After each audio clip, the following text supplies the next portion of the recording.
Outras imagens são reforçadas, enquanto outras são silenciadas. Isso é uma escolha e é uma escolha histórica no Brasil. Faço meus pedidos destinados a minha orixá, proteção, o que tiver que acontecer para mim, para meus companheiros. Eu sou vascaína, mas eu sou uma vascaína de axé, do candomblé. Assim como o pai Santana era um vascaíno, né, e era de umbanda, era um pai de santo, pai de orixá. É muito comum as pessoas demonizarem as religiões afro, porque isso foi posto enquanto projeto político do Brasil. Eu acho que a gente não falar sobre isso que é a questão, que é o problema, porque isso faz parte de quem nós somos. Não tem uma lei explicitamente que afirme essa segregação racial, porque não precisou. O racismo sempre vai arrumar um jeito de se disfarçar e falar que ele não está aqui.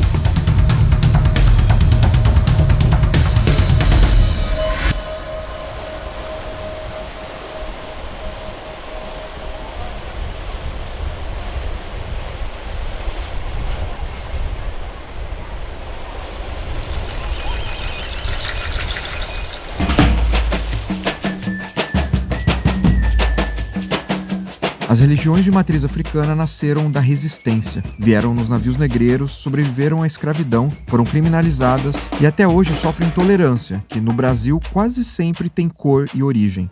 Mesmo assim, elas ajudaram a moldar a cultura brasileira e o futebol. Só que enquanto outras referências religiosas ganharam espaço e naturalidade nos campos, o candomblé e a umbanda quase sempre foram empurrados para o silêncio, mas nunca estiveram ausentes.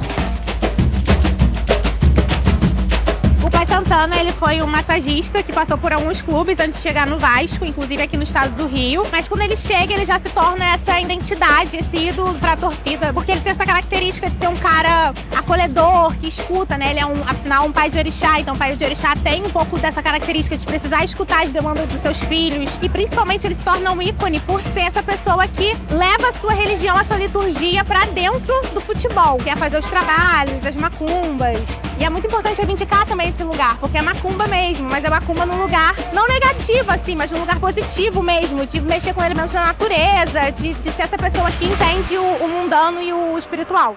Início de campeonato e a história é sempre a mesma.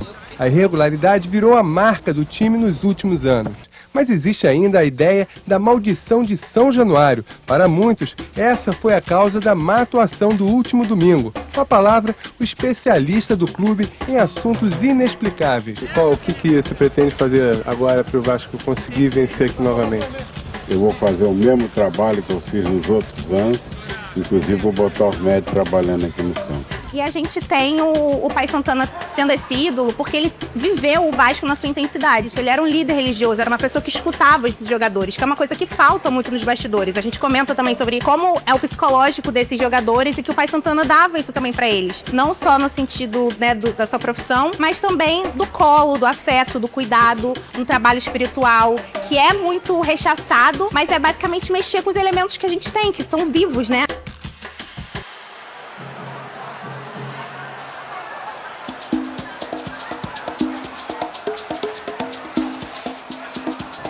Eu costumo frequentar em alguns jogos específicos. A primeira vez que eu fui foi em 2018, eu fui com os parceiros lá de Osasco. Ficar meio longe, sair de Osasco para a Zona Leste, mas pelo Corinthians o bagulho fica rápido. É notório a presença de São Jorge lá. Um soldado do exército romano, século III, e o imperador Diocleciano, na época, ordenou que ele executasse todos os cristãos. E ele se recusa e ele é condenado à morte. Ele se torna santificado justamente por ser esse símbolo de lutador e um santo guerreiro. Então, essa ideia de guerrear, tá ligado? Na luta do cotidiano, do dia a dia, talvez seja o que faça a gente se identificar muito com São Jorge. No Brasil colônia, as pessoas escravizadas que queriam continuar publicamente praticando suas religiões africanas eram perseguidas e tratadas como criminosas. Para tentar despistar essa repressão, surgiu a ideia de ligar os orixás aos santos católicos. E foi assim que Exu era cultuado com a imagem de Santo Antônio, Yansan com a de Santa Bárbara e Ogum com São Jorge. É por isso que na história do Corinthians, Ogum também é uma parte essencial. E desde a década de 80, quando Orfeu Maia redesenhou o escudo, todo corintiano leva o ponto riscado, o símbolo sagrado de Ogum, no peito. São Jorge, eu soube que é assim, um pouco assim, assim e assim.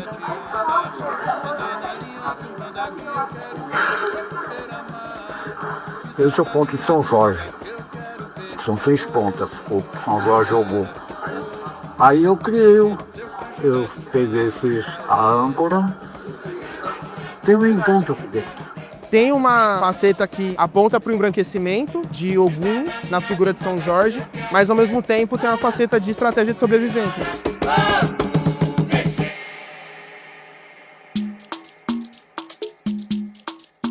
O sincretismo religioso, de maneira geral, ele é a junção de 2 ou mais crenças, rituais, doutrinas para formar uma nova. No Brasil, esse sincretismo ele aparece como uma resistência à colonização. Então, nós tínhamos aqui, o colonizador e outras práticas religiosas. E aí, quando entra esse colonizador impondo a sua visão, a ideia de uma hegemonia cristã, católica, como que eles fazem para perpetuar suas ideias ou para ressignificar essas ideias? E aí há aquilo do que é feito no espaço público e daquilo do que é feito no espaço privado. Então, algumas narrativas vão tomar um viés mais parecido, por exemplo, com a Igreja Católica, mas também temos elementos indígenas, A gente vê isso nas religiões afro-brasileiras, vários elementos indígenas que vão ser ali, fazer parte desse panteão afro-brasileiro. Tem um aspecto desconhecido e uma forte influência da mídia na forma como ela vai fazer uma representação de religiosidades africanas. Então, como a gente está num país que foi colonizado, o cristianismo é a religião dominante, a gente vai ter uma série de associações que não fazem sentido do ponto de vista da cosmologia iorubá. Por exemplo, a associação entre Exu e diabo. Exu não é o diabo, Exu é movimento, ele abre caminhos, tá ligado? Ele dá, mas também ele tira. Mas na visão do colonizador, quando ele vê aqueles símbolos que para ele até então eram desconhecidos, ele associa a algo demoníaco. E ele precisa fazer essa associação para ele conseguir justificar o porquê que, aos olhos de Deus, é legítimo escravizar esses povos. Mas essa perseguição não está num passado tão distante assim. Na Paraíba, uma lei aprovada em 66 obrigava sacerdotes dessas religiões a passarem por exame de sanidade mental. Já na Bahia, até 1979, outra lei obrigava o cadastramento de todos os terreiros nas delegacias. Diversos objetos sagrados da Umbanda e do Candomblé, como cachimbos, atabaques, guias e imagens de orixás, apreendidos como provas de crimes ao longo de décadas, estavam expostos no Museu da Polícia Civil do Rio de Janeiro até o fim dos anos 90. A coleção recebeu o nome de Magia Negra e dividiu salas com bandeiras nazistas, armas de fogo e outras apreensões do crime organizado. O atual Código Penal, aprovado em 1940, mantém listados até hoje os crimes de charlatanismo e curanderismo. A mídia, ela tem a função de materializar o que está rolando na sociedade. Ela cresceu e se desenvolveu nesse território com uma ideia idílica de uma harmonia entre as raças. Então, essa harmonia, esse mito da democracia racial que a gente fala, lembrando o Gilberto Freire, ele, na verdade, ele apaga as discrepâncias e disputas que existem nesse espaço.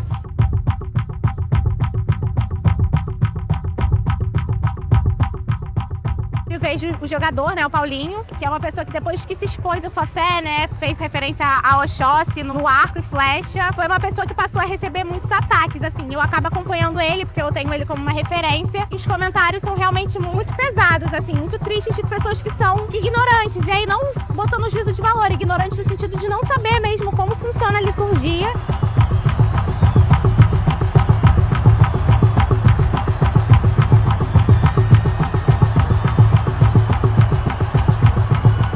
Então, não falar sobre, ou então não mostrar, ele me perpetua uma ideia de pacificação, de que está tudo na norma, mas ao mesmo tempo em que passa outras imagens, ou ao mesmo tempo que passam bandeiras do Brasil escrito Deus é fiel, comentários sobre oração no vestiário, ao Pai Nosso. Então, outras imagens são reforçadas, enquanto outras são silenciadas. Isso é uma escolha, e é uma escolha histórica no Brasil.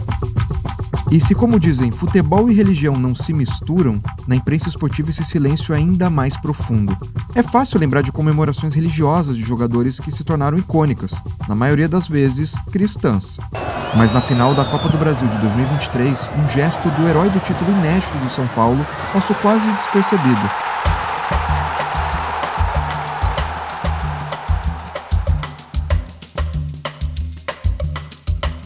Foi um momento momento muito especial para mim. Parece que aquilo foi preparado e escrito antes de eu nascer, pela forma que aconteceu. Então foi um gol numa final, né, no dia do aniversário do meu pai, um título ainda que o time não tinha. Pedir aquilo da forma que aconteceu era algo tão assim que você fala, nem para Deus eu posso pedir isso porque é pedir demais. Eu achei que ali era o momento de mostrar e beijar a caneleira, afinal é minha orixá, minha protetora, minha mãe, que tá ali comigo todos os dias. Eu sinto que aprendo cada dia mais com ela, cada vez mais tento estreitar mais ainda essa relação, né, porque eu sei a força que ela tem, a força que ela me passa. Sou muito grato por ser filho dela, representa muita força, muita luta, muita resiliência. É um orixá extremamente forte que cada dia mais eu consigo sentir a presença dela na minha vida. Então eu vejo o futebol e essa introdução da fé como algo interseccional, como algo que não tem como se dissociar, porque isso faz parte de quem a gente é. Eu sou vascaína, mas eu sou uma vascaína de axé, do candomblé. Assim como o pai Santana era um vascaíno, né, e era de umbanda, era um pai de santo, um pai de orixá. Assim como a gente tem pessoas na torcida e também no âmbito do futebol que são católicos, que são evangélicos,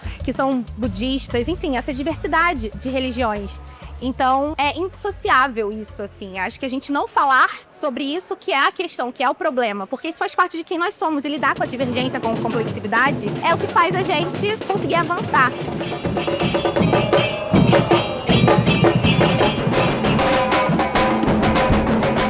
Apesar do futebol ser realmente um meio onde a grande maioria dos jogadores são evangélicos ou católicos, nunca me senti diferente por estar ali no meio deles, não. Então é muito igual ali para mim antes de começar. Lógico, cada um faz seu pedido destinado à sua fé, para quem ele quiser e no que ele acredita. Então comigo não é diferente. Também rezo ali o Pai Nosso, o Ave Maria, faço meus pedidos destinados a minha orixá, proteção, o que tiver que acontecer para mim, para os meus companheiros, que aconteça aquilo que a gente merece. E realmente é uma responsabilidade muito grande. Eu nunca tive vergonha de falar algo do tipo. Eu não me sentia preparado para falar ainda sobre isso e não queria ocupar esse lugar de fala e talvez falar alguma besteira. Em 2023, a injúria contra religiões de matriz africana foi incluída no crime de racismo, já que a maioria desses ataques demoniza essas crenças por suas raízes históricas e, na maioria das vezes, esses ataques são contra pessoas negras. O Ministério dos Direitos Humanos registrou só em 2025 476 denúncias de intolerância a essas religiões, e uma pesquisa em parceria com a Unirio apontou que 76% dos terreiros no Brasil já sofreram algum tipo de violência, com agressões verbais, ameaças e depredações. Porque ela vem muito do que Sueli Carneiro, inclusive, que é a minha referência, diz, que ela entra no candomblé para ter uma busca da identidade racial dela, de quem ela é, da ancestralidade dela. E esse é o motivo pelo qual eu entro também dentro da liturgia. Eu nem considero religião, eu considero uma liturgia, um espaço de fé mesmo. Mas é muito nesse lugar da identidade mesmo, de me reencontrar minha ancestralidade, reencontrar minha família. É muito comum as pessoas demonizarem as religiões afro, porque isso foi posto enquanto projeto político de Brasil. Então, antes de existir uma ideia de Brasil, você já existia assim, do que poderia ser religião, nos modos europeus, e do que era feitiçaria. Então, tudo que não se encaixava na concepção religiosa europeia era considerado feitiçaria, era considerado curandeirismo. O movimento negro debateu muito na década de 60, 70. Nesse período de ditadura militar, o argumento de que, mano, você está falando de racismo aqui no Brasil, isso é uma pauta importada, tio. O bagulho não existe aqui no Brasil. O que existe aqui é o preconceito de classe, aqui não existe discriminação racial. Por quê? Porque não existiam supostamente leis escritas que marginalizassem a população negra tão explicitamente quanto tinha na segregação racial dos Estados Unidos, com as leis de Jim Crow, e no apartheid sul-africano. Não tem uma lei explicitamente que afirme essa segregação racial, porque não precisou. O racismo sempre vai arrumar um jeito de se disfarçar e falar que ele não tá aqui. E o período que, por exemplo, a Lélia Gonzalez fala que o mito da democracia racial se atualiza, é esse que nós tá, do carnaval. Então olha só como não tem racismo no Brasil. Tipo, os pretos conseguem sair pela rua batucando, tá ligado? Mas ao mesmo tempo, isso é demonizado no restante do ano.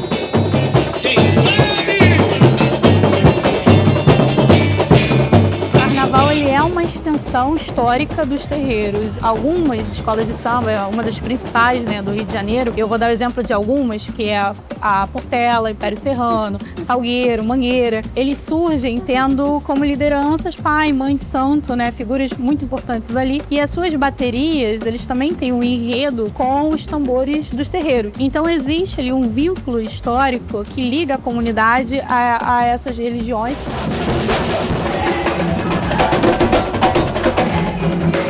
É um retrato do Brasil, né? O Brasil, ele bebe da cultura negra, bebe das culturas marginalizadas, mas recharça essas culturas. O carnaval é uma festa do que não é permitido nos outros dias e aí as pessoas se sentem mais à vontade de se expressarem. É uma festa negra, mas isso não significa que o carnaval não esteja em disputa. Então, frequentemente a gente vai ver nos espaços públicos, na mídia, outras pessoas questionando porque ainda se fala como se fosse algo antigo, ultrapassado, de orixás nos carnavais. Então, o carnaval não seria, mais uma vez, aquilo do bem, seria algo do mal. Acho que a maioria das pessoas que tem preconceito, talvez é porque não conhece a religião, não sabe a forma como ela funciona. Eu acho que é uma falta de conhecimento muito grande, cabe a nós, a quem entende mais e sabe mais sobre a religião, tentar ensinar e tentar explicar. As pessoas se sentem muito confortáveis, ainda se sentem muito confortáveis em propagar essa ideia de que uma religião faz feitiçaria e a outra é do bem, uma religião é do mal, outra do bem, uma religião está aqui para te amparar e a outra é charlatã.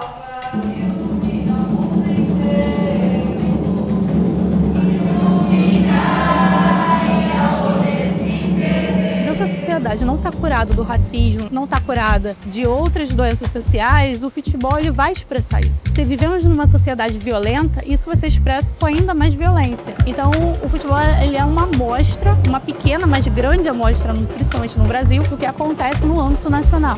É viver um esporte que é apaixonante, que a gente é o país do futebol, considerado o país do futebol, e que tem essas contradições, desses símbolos que se criam dentro do espaço que ainda é racista, que ainda é homofóbico, que ainda é intolerante religioso, e como a gente disputa ele. Nunca gosto de pensar que o futebol está dissociado da política, da sociedade e da cultura, tá ligado? Ainda mais se tratando do Corinthians, que é um time de origem proletária, que teve um papel muito importante, não só na democracia racial, mas se a gente for pensar na figura, por exemplo, do Pai Jaú, Euclides Barbosa, uma figura histórica que representa muito sobre essa luta contra o racismo religioso desde, pelo menos, década de 30, tá ligado? Ele foi muito no sentido da gente retomar essas identidades, essas histórias esquecidas e marginalizadas, não só dentro do Vasco, mas no futebol. E a GDA tem isso desde a sua ideologia, desde o seu princípio. Então a gente começa a retomar essas memórias lá em 2008, 2010, onde a gente passa a retomar essas identidades, tanto do Pai Santana, tanto do Camisas Negras e outras que ficaram esquecidas nesse meio tempo.